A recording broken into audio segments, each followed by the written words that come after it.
Hello! In this video I will show you how to install Microsoft Edge browser on Samsung Galaxy M54.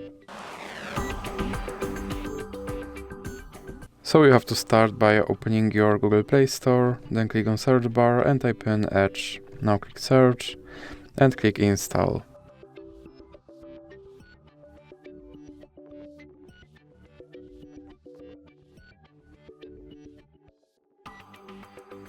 Now you can click open.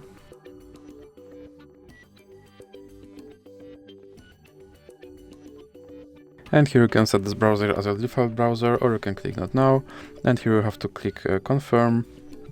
And as you can see, my Microsoft Edge browser is now installed and is ready to use. So that's it for this video. If you liked it, please remember to leave a like and subscribe.